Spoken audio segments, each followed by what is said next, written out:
Hello বন্ধুরা, তো এই হচ্ছে আমি বলেছিলাম পার্ট 2তে দেখাবো ওদের কি কি আছে আরো। তো এই হচ্ছে ওদের পোল্ট্রি ফার্ম, মানে যেখানে আমরা দেখতে যাচ্ছি। জুতোটা দে, তুই বুট জুতোগুলো পরে আয়।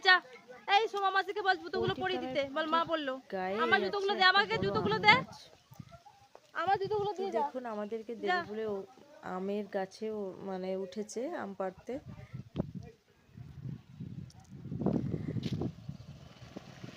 আর এই হচ্ছে ওদের রাস্তাটা, কি যে সুন্দর রাস্তা।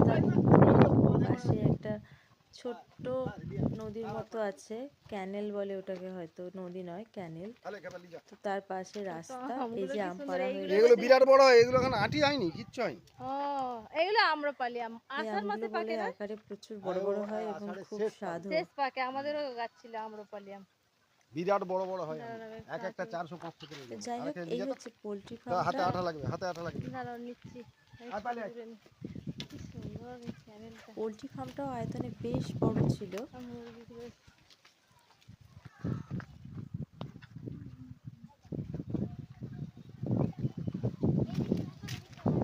হ্যাঁ ওই দিকটা দেখাচ্ছি, চলো এখানে পাড়েটা ছবি তুলবো। এবং ভিতরে মুরগিগুলো দেখ বেশ হেলদি কত ছিল। মুরগি।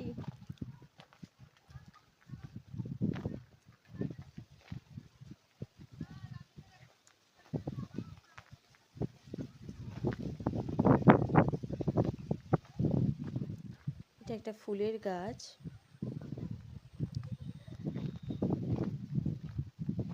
এই যে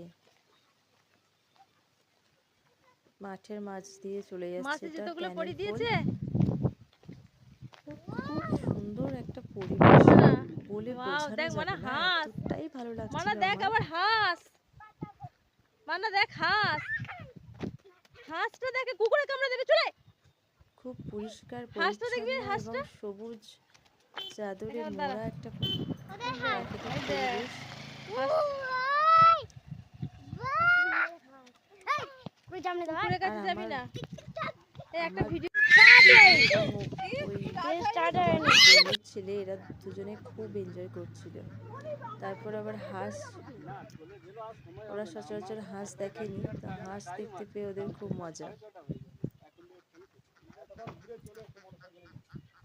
যাই হোক, এবার আমাদের বাড়ি ফেরার পালা। তো এবার আমরা আবার সবাই মিলে বাড়ি ফিরবো বলে তার প্রস্তুতি নিচ্ছি। সবশেষে আমরা সবাই মিলে আবার বাড়ি ফেরার জন্য রেডি হয়ে বাড়ির জন্য রওনা দিলাম।